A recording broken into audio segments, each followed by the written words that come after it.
l'Amérique a fait fort. L'Amérique de Donald Trump et de Marco Rubio. Vous savez, les Américains n'ont aucun respect pour les Européens, les dirigeants européens. Tout ce qu'ils veulent, ils imposent aux dirigeants européens. S'ils ne le font pas, ils les bloquent ou ils refusent de les donner le visa des paradis. Parce que d'après les Américains, l'Amérique c'est le paradis sur terre.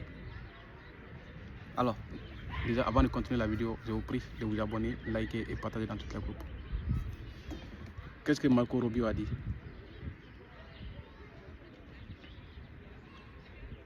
Dernière nouvelle, Marco Rubio annonce que les responsables de l'Union européenne et britannique impliquant la censure de la liberté d'expression sont désormais officiellement interdits d'entrer aux États-Unis. Pour ceux qui n'ont pas compris, les Américains ont voté une nouvelle loi au fait. Et ils ont invité les dirigeants européens où ils les ont imposés d'accepter. Mais malheureusement, beaucoup de dirigeants européens n'ont pas accepté. Ils ont voté contre. Ils n'ont pas voté oui et pour. Et c'est quel truc alors? Parce que Donald Trump a l'intention de créer un nouveau l'ONU. Et ils veulent détruire cette ancienne l'ONU pour créer un nouveau. Et pourquoi donc il veut créer un nouveau l'ONU? Parce qu'il est conscient, dès l'instant où il ne serait plus président, et il va laisser cette l'ONU, il sera jugé et ses clans. Donc voilà pourquoi il se prépare d'avance.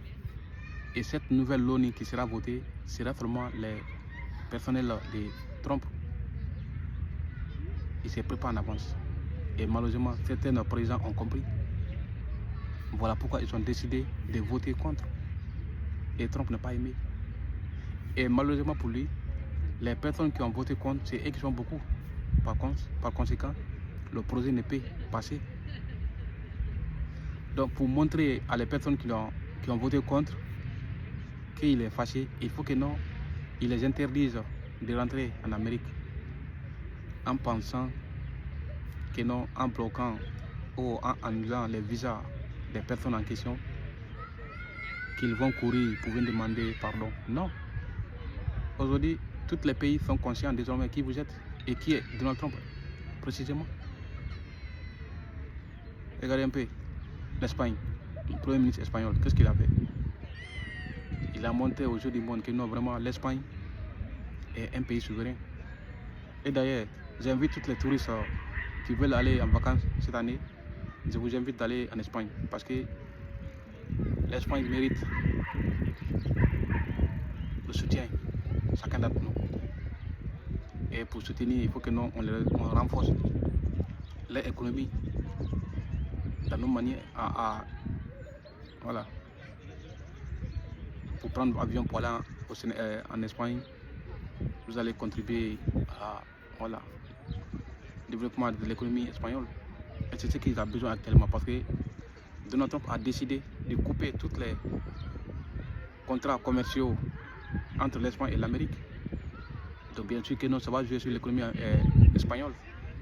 Et nous avons fait en sorte pour que ça puisse se passer inaperçu. Pour nous que l'Espagne puisse avoir l'effet de cette sanction en fait. Parce que tout simplement cette sanction est illégale. Alors, l'Espagne n'est pas fait pour lui seul, il l'a fait pour toute l'humanité. Pour montrer que non, tous les pays peuvent dire non à l'Amérique. Et il va rien se passer, rien va se passer. S'il décide de bloquer vos différentes marchandises, faites pareil. Vous devez bloquer aussi pour lui. Là comme ça, les Américains qui vivent dans vos différents pays, ils vont sentir. C'est pas vous seulement vous allez sentir, mais eux aussi ils vont sentir. Parce que dès l'instant où les Américains travaillent dans vos différents pays, ils envoient l'argent dans les familles en Amérique. Et c'est vice versa. Les Espagnols qui travaillent en Amérique, c'est pareil. Donc, c'est pas seulement l'Espagne qui va sentir l'effet de cette sanction, mais l'Amérique va sentir. Alors nous, on doit soutenir. Et une fois de plus, les gars, abonnez-vous, likez et partagez dans tout le groupe, les gars. Marco Rubio, il continue. C'est comme désormais, jusqu'à nouvel ordre. Ok. Ils n'ont pas directement le nom de ces personnes, mais et ni les pays. Il a parlé en grosso modo en général, en fait, que les dirigeants de l'Union européenne qui ont refusé de signer pour, ils ne sont plus la bienvenue en Amérique.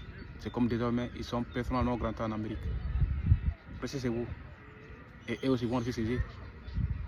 Il n'y a pas de problème, donc chacun reste soi. Alors les gars, abonnez-vous, likez et partagez. Ciao, ciao.